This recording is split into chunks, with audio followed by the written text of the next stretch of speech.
Czas na alfabet piekła 2.0. B jak Basia. Kim jest Basia?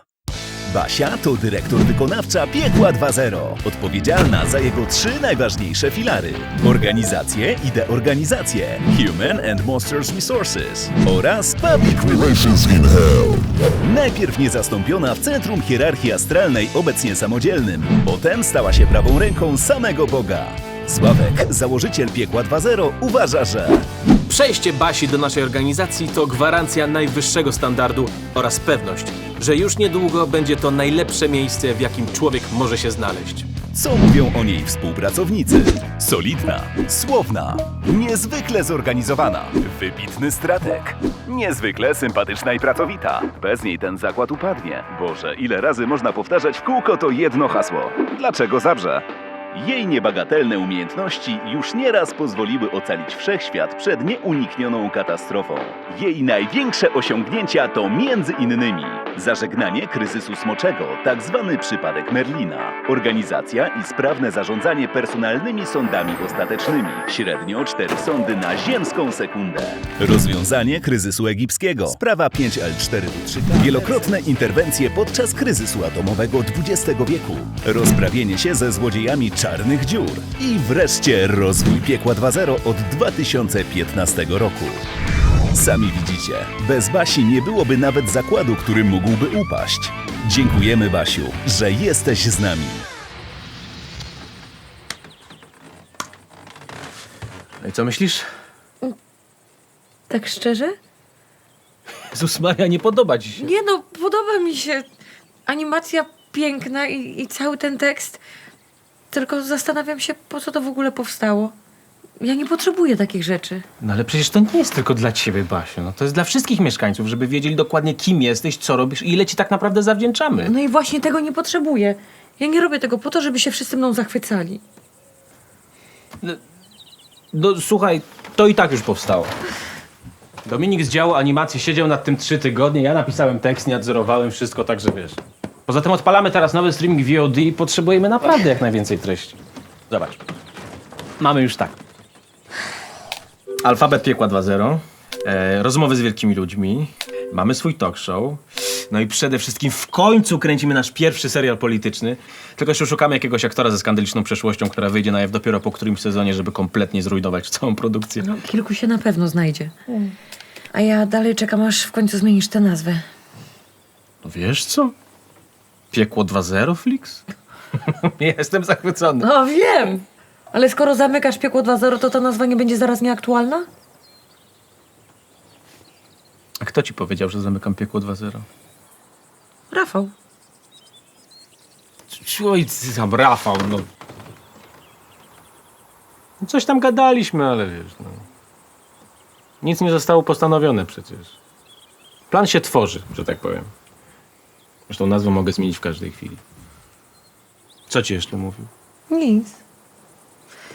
Ja mu powiedziałam, że bierzemy wolne, że jedziemy na wakacje, a on, że w porządku i że nie będzie nam przeszkadzać.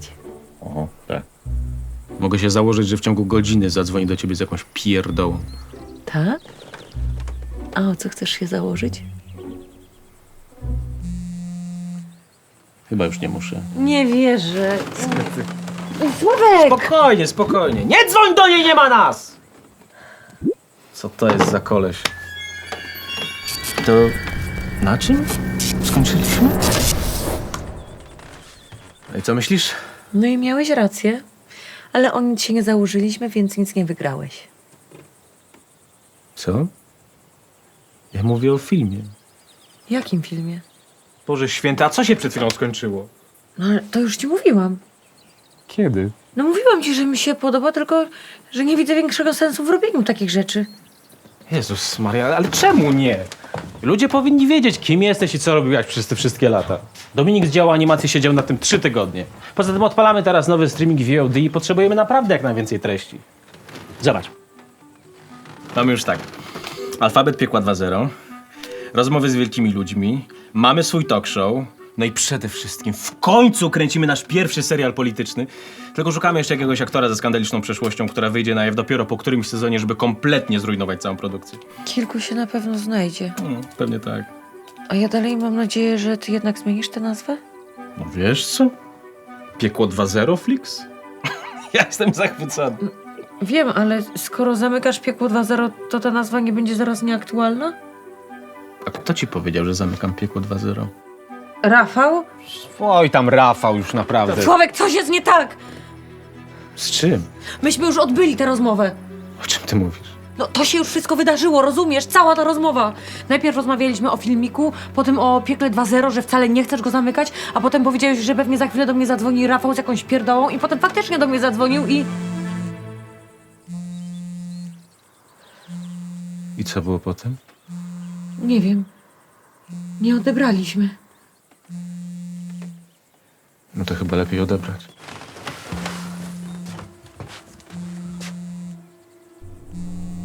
Czy Rafał zmieniał ostatnio numer? Nie, nie wydaje mi się. No to nie jest Rafał.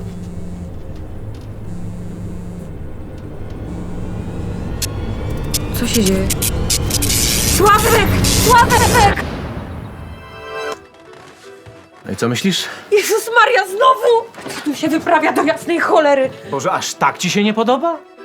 No słuchaj, zawsze możemy coś pozmieniać. Zaraz, jaki to był numer? No słuchaj, możemy w ogóle tego nie puszczać, jak nie chcesz. Najwyżej powiem Dominikowi, że rezygnujemy z alfabetu Piekła 2.0 i tyle. Posłuchaj mnie! Nie wiem, co się dzieje, ale znowu rozmawiamy o tym samym. Za każdym razem, jak dzwoni mój telefon, wszystko się resetuje, a ty o wszystkim zapominasz. Okej. Za 2 minuty zadzwoni do mnie ten numer i zanim zdążę go odebrać, wszystko znowu się cofnie. Ale poczekaj, dlaczego tylko ja o wszystkim zapominam? Bo ja mam nawigator tymczasowy, którego ty nie masz. A dlaczego nie mam, że... Halo? Halo, dzień dobry, przepraszam. Mogę wiedzieć, z kim rozmawiam? Nie wiem, to pan do mnie dzwonił? Tak, już 2 razy. Za 2 minuty, proszę pana. To może inaczej. Do kogo chciał pan zadzwonić? Aha. A skąd pan ma mój numer? Jak to pan znalazł? Kiedy? Ja przecież nigdy nikomu nie dawałam. Cornelius. Tak, to ja. Miło mi. Przepraszam, że zawracam pani głowę, ale na wizytówce było napisane, że mam się odezwać, jeśli sprawy kiedykolwiek wymkną się spod kontroli. I ze smutkiem muszę stwierdzić, że sprawy właśnie wymknęły się spod kontroli. Zauważyłam. Dobrze pan zrobił. Zaraz tam będziemy. Ale jak to? Wiem, że masz milion pytań, ale jedyne, co musisz wiedzieć, to to, że czas potrafi się rozdwajać, kopiować i odkształcać. Ja nie miałam czasu się tym zajmować, ale znalazłam człowieka, któremu podsunęłam formułę podróży w czasie. Człowieka? Tak, człowieka. Jemu się oczywiście wydaje, że sam wszystko wymyślił, ale to dobrze. Na początku podróżował w czasie z czystej ciekawości, potem przez przypadek kilka razy pozmieniał rzeczywistość, aż w końcu zrozumiał, że musi zostać kimś w rodzaju strażnika i założył Agencję Ochrony Czasu. Oczywiście wszystko zgodnie z moim planem. Dałaś jakiemuś człowiekowi władzę nad czasem? O, i oczywiście wcześniej go sprawdziłam. On jest najlepszym człowiekiem do tej roboty. Ale to nadal jest człowiek! Sławku, naprawdę chcesz się teraz kłócić? Nie. A mogę przynajmniej wiedzieć, skąd on ma twój numer? Stąd. Korneliusie, przybywam z przyszłości. W razie sytuacji kryzysowej zadzwoń pod ten numer, pomogę ci. Pani B? I dopiero teraz zadzwonił? Bo jest najlepszym człowiekiem do tej roboty. Idziesz ze mną czy nie? No idę. Jasne, że idę.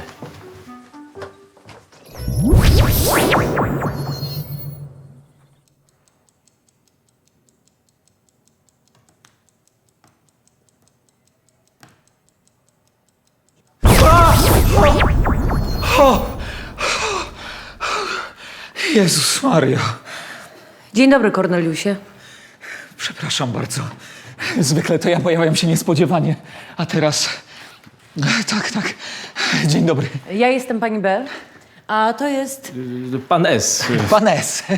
Cornelius Vanderbilt, bardzo mi miło. Ja przepraszam bardzo, bo ja nie kogo w ogóle mam się spodziewać. Myślałem, że pani będzie bardziej robotem. Dobra. Co się dzieje? O co chodzi? Aha, właśnie. Nie wiem, jak mam to opisać, ale czas przestał zachowywać się normalnie. Rozdziela się i nie można już w nim podróżować. Oczywiście teraz znajdujemy się w strefie międzywymiarowej, więc nic nam nie grozi. No ale co się konkretnie dzieje? Dlaczego nie możesz podróżować w czasie? Tego właśnie chciałbym się dowiedzieć. Od dłuższego czasu obserwujemy wzmożony wzrost dziwnych aktywności. Oczywiście interweniujemy w każdym wypadku, ale w miejsce jednej zamkniętej anomalii pojawiają się 3 kolejne. Moi ludzie robią wszystko, co tylko mogą, żeby rozwiązać ten problem, ale i tak nie jesteśmy w stanie sprowadzić wszystkich wydarzeń do jednej linii czasowej. Czyli co? Mamy teraz więcej niż jedną rzeczywistość? Ha! Otóż to! Obecnie mamy do czynienia z 2 liniami czasowymi. Jedną katastrofalną, drugą pełną dobrych, szczęśliwych wydarzeń. Kłopot polega na tym, że nie jesteśmy w stanie określić, w której z nich się znajdziemy. A jedna z nich to jest istna apokalipsa. Świetnie. A kiedy to się wydarzy? Kiedy ostatecznie w jakąś przejdziemy? Tego również nie wiemy. Dobra, musimy dowiedzieć się, kto za to odpowiada. Korneliusie, będę potrzebowała listę najgroźniejszych osobników, którzy do tej pory ingerowali w kontinuum. Trzeba zlokalizować źródło tych anomalii i natychmiast je usunąć. Basiu, poczekaj, przepraszam bardzo. Basiu? Czekaj. Gdzie ty idziesz? Chciałam, żeby było dramatycznie. Dobrze, ale słuchaj, czemu nie możemy tego zrobić po swojemu? Wiesz, tak po cichu. Bo czas i przestrzeń są nierozerwalne, pamiętasz? To w czasoprzestrzeni osadziliście z Rafałem wszechświat. Jeśli jedno zostanie zaburzone, to z drugim stanie się dokładnie to samo. To była rolka papieru, przypominam ci. Przepraszam bardzo, czy ja dobrze słyszałem? Czy to wy stworzyliście wszechświat? Nie! Korneliusie, lista osobników. Tak, oczywiście. Nie rozumiem tylko tego rozdzielenia. To tak jakby ktoś kumulował wszystko, co najgorsze z jednej strony i dążył do tego, aby wszystko, co dobre, zostało zniszczone. Brzmi jak złowieszczy plan każdego superzłoczyńcy. Mam listę. 150 najważniejszych interwencji w historii agencji. To co teraz chcecie zrobić? Porozmawiamy sobie z nimi. Pierwszy na liście! Ha! Vulnero. Straszny typ. Cały czas siedzi w czarnej szmacie, widać mu tylko usta. Kilka lat temu o mały włos nie zderzył księżyca z ziemią. Jeśli mam być szczery, to nie mam pojęcia, gdzie go szukać. Sławku, przyprowadź go. Zadamy mu kilka pytań.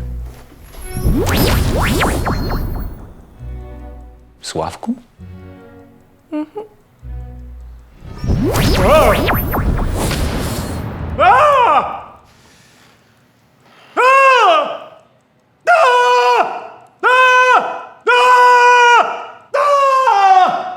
Co tu się dzieje? Dzień dobry. Ratunku! Na pomoc! Porwanie! Nie macie pojęcia, z kim zatarliście? Jam jest Vulnero! Skąd miałeś technologię do podróży w czasie i czemu chciałeś zniszczyć świat?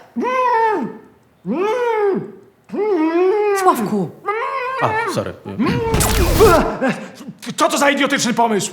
Wcale nie chciałem zniszczyć świata. Chciałem po prostu mieć narzędzie, które pozwoli mi zniszczyć świat, by móc trzymać innych w garści. Po co miałbym niszczyć świat? Gdzie wtedy bym mieszkał? Gdzie zarabiałbym pieniądze? I najważniejsze pytanie, gdzie wydawałbym pieniądze? Na innych planetach? W takim razie, czemu dzielisz czas na 2 skrajnie różne linie? Co? To twój kolejny sposób, żeby trzymać ludzkość w garści? No, nigdy w sumie o tym nie myślałem, ale to jest naprawdę całkiem niezły pomysł. Ludzie na pewno dużo by zapłacili, żeby znaleźć się w tej lepszej wersji. Z kolei tą złą można by było straszyć pozostałych. Czy dysponujecie być może taką technologią? Dobra, słuchajcie, to jest bez sensu. Możemy mu po prostu poczytać w myślach. A ty myślisz, że czym ja się właśnie zajmuję? No to nie on.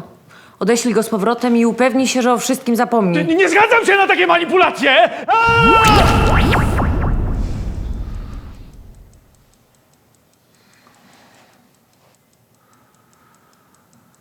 A pamiętasz, kiedy to się wszystko zaczęło? Kiedy nasiliły się te anomalie? Ciężko stwierdzić. Pierwsze zaczęły się jakieś 80 lat temu.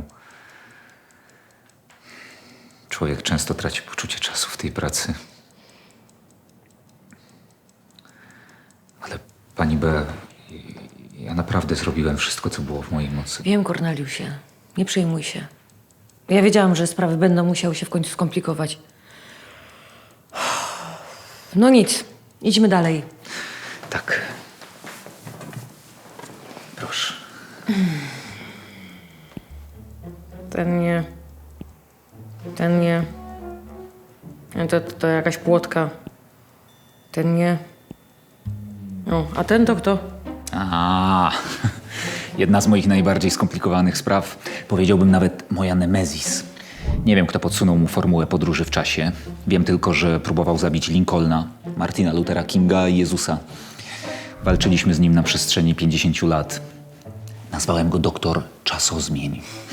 Obecnie siedzi w więzieniu na Antarktydzie. Słyszałeś, Sławku? Chyba jeszcze nie wrócił. Przyprowadź go, proszę. Wcale nie był w więzieniu.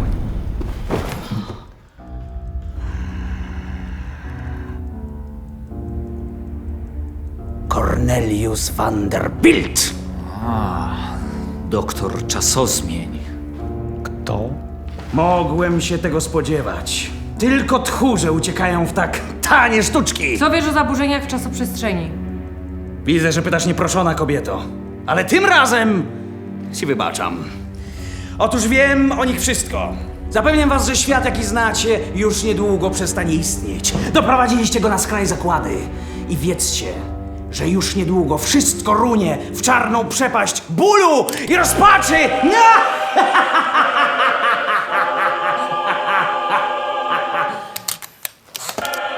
A ty, Corneliusie Vanderbilcie, przepadniesz jako pierwszy. A wy! Kim właściwie jesteście? To nie on. Rzeczywiście namieszał w kontinuum, ale on też nic nie wie o tym rozerwaniu. Miesza by mieszać, miał trudne dzieciństwo i jest trochę szalony, ale nic poza tym. Czy ktoś może uciszyć tę bezczelną babę? Co to jest za pierdoły to są? Całe moje życie poświęciłem nauce, moim niecnym, szalonym planom. Wiele ludzi przeze mnie cierpiało, skrzywdziłem ich całe mnóstwo. Chyba należy mi się jakiś elementarny szacunek, jakieś elementarne uznanie. No tak. Masz absolutną rację. Świat spłonie, a wszyscy ludzie spłoną razem z nim! Dokładnie.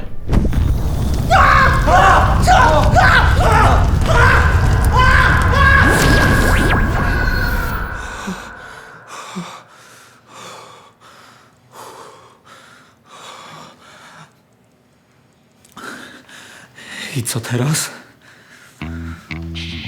Cóż, Korneliusie, przed nami długi dzień.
To już wszyscy. Dobra. Ja mam takie pytanie. Czysto teoretyczne.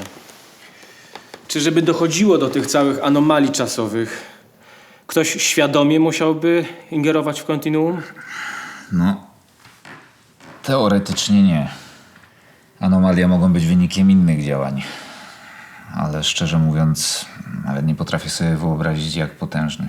No dobra, ale jeżeli ze 150 przestępców czasowych żaden nie okazał się winny, Boże, ale kto mógłby być na tyle nieodpowiedzialny, a jednocześnie dysponować tak wielką mocą, żeby przypadkiem rozdzielić czasoprzestrzeń? Jezus Maria.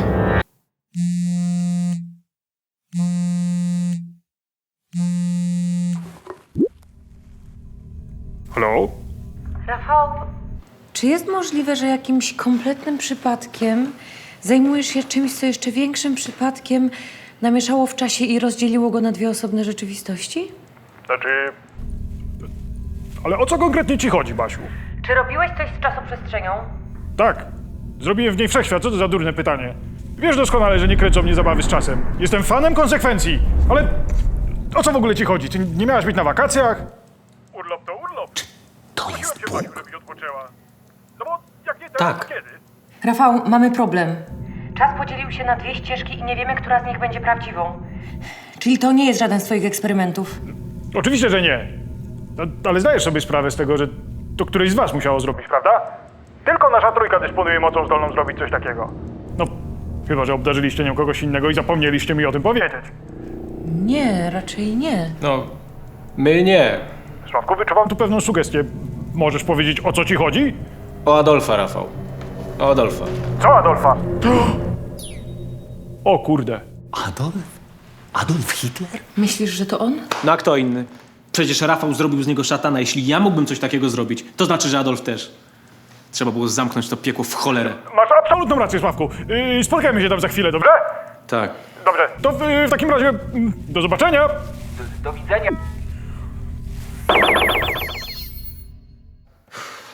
Dobra, no to idę. Miło było pana poznać. Dobra robota. Dziękuję.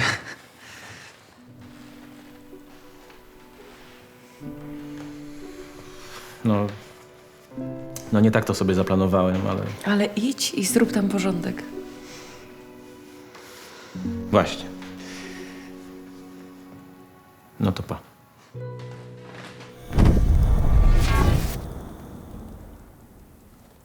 Korneliusie, naprawdę dobrze się spisujesz. Bez ciebie byłoby znacznie gorzej. Rafał i Sławek zaraz wszystko naprawią i w końcu będziesz mieć święty spokój. Jasne. Czyli rozumiem, że teraz pani wykasuje mi pamięć i zapomnę o wszystkim, co się tutaj wydarzyło. Nie. Zasługujesz na to, żeby wszystko wiedzieć i pamiętać. W końcu jesteś jednym z członków ekipy. Jakiej ekipy? Ale to gdzie pani teraz idzie? Wracam do nieba, w sensie do... Nieważne. Pozostajmy w kontakcie, a ty obserwuj monitory. I gdyby działo się cokolwiek złego, od razu dawaj mi znać, okej? Oczywiście. Do zobaczenia w odpowiednim czasie.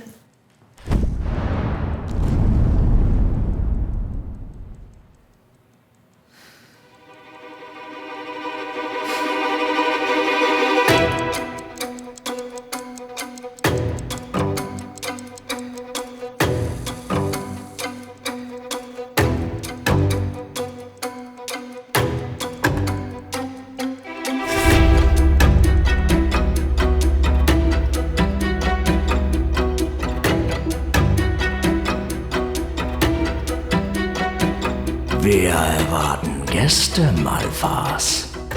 Bereite das Gemach für.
Dotyk.